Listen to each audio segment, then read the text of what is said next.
It's small, compact, and mirrorless. Released back in the summer of 2023, the Canon R100 has positioned itself well among the hordes of mirrorless cameras out there. But with so much competition, should you get one? Well, here are 10 reasons why you absolutely should consider getting a Canon R100 and a few reasons why you might not. This list is a mixture for budding photographers as well as video content creators alike, so let's get into it.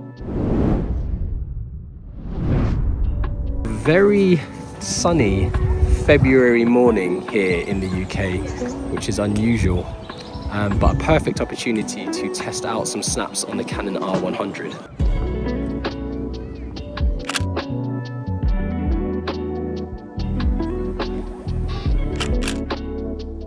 One of the great things about the R100 is that it's very versatile. You can use it for things like portraits, you can use it for landscapes, you can use it for sports if you want to. There's really lots of options. If you're a beginner photographer, it's just a very versatile tool for you to use. So the first reason on our list has to be the sensor.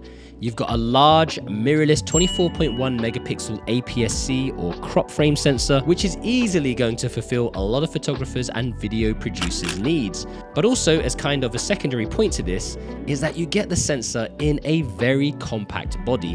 The R100 is only 365 grams, which is tiny, making it easy and convenient as a carry-around travel camera to have with you when you are out and about.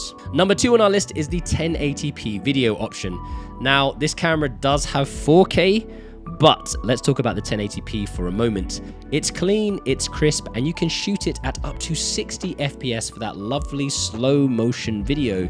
And also, thanks to the Digic 8 processor, you also get high ISO noise reduction, giving you a much better image in low light, even above 1600 ISO. Next up, point 3 for photographers has to be the high-speed continuous shooting rate of approximately 6.5 shots per second. Now, this is not bad for a camera of this range. For context, the flagship DSLR of Canon, the 5D Mark IV, which is still a beast of a camera today, reaches a cracking 7 FPS continuous shooting. So really, the R100 has a nice fire rate compared to the old classics. Next up, frame rates, point 4 on our list. We've already spoken about the 60 FPS, but there is also the ability to shoot 120 frames per second for super slow motion video. Perfect for capturing those cinematic travel video moments, as well as any high-speed action that you want to slow down. Bear in mind though that this is only 720p. Our fifth point is the dual pixel autofocus. Thanks to DPAF, you get continuous, accurate, smooth tracking of your subject of interest. This is awesome for vloggers as it gives you sharp, in-focus shots while on the move. The R100 also features eye focus tracking, giving you peace of mind that your face is in focus for the duration of your video. The sixth point on our list is the focus peaking lines. Yes, we have just mentioned that the camera has DPAF, which makes it perfect for shooting your face, but not everyone wants to film or photograph faces. Having the ability to go manual and then controlling the focus is super important for many creatives. And having those peaking lines that work both on the LCD screen as well as via the optical viewfinder can be a lifesaver. Point number 7 on our list are the Wi-Fi capabilities. Like most of Canon's more modern cameras, the R100 allows you to connect to your phone via Wi-Fi and Bluetooth, giving you the option to control your camera remotely, to remotely shoot photos and videos, as well as the option to transfer photos to your phone and get them up on social media. Another added plus of this camera is the ability to save your photos directly to your phone while taking pictures. Just make sure that your phone has enough memory. Yes, I'm talking to you iPhone users. The 8th point on our list is the RF mount.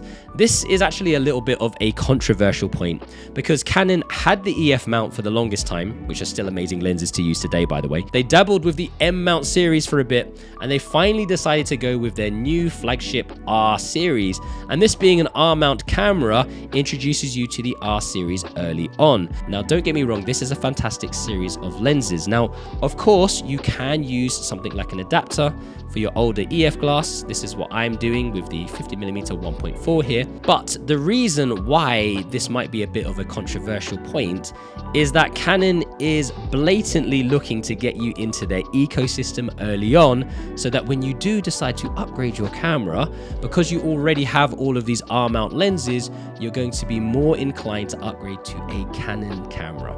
It's a little bit of a ecosystem trap, actually. So I'll leave that point as to whether you think it's a positive or a negative to your discretion. Point number 9 on our list has to be the microphone input that you have on the side over here. Filmmakers and vloggers in particular will appreciate the R100's external mic input, giving you the option to mount and plug in a decent microphone, giving you clearer sound quality, which really helps to raise the production value on all your video creations. And finally, point number 10 on our list has to be the price. Yes, a lot of you are looking at this camera because of the price.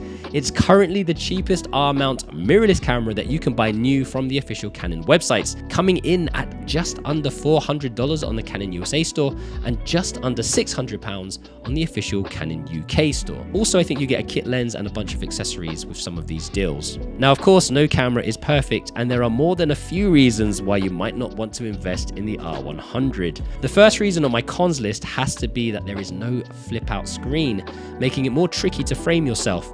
If you want to vlog or if you want to create some sort of talking heads videos, it's tricky. I say this, it's tricky, but it's not impossible.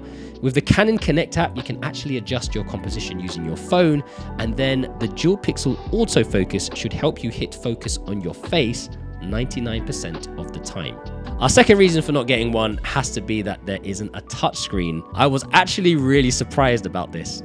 So the R100 is a very button-heavy camera. This is great if you like button setups, but super annoying if you want to quickly adjust settings for something on your LCD screen. Now, I am very lazy and very used to using the LCD screen these days, having simply come to rely on tapping the screen. As far as I'm concerned, 100% button use is very 1990s or early 2000s. Our third reason on my cons list for not getting an R100 is the 4K video.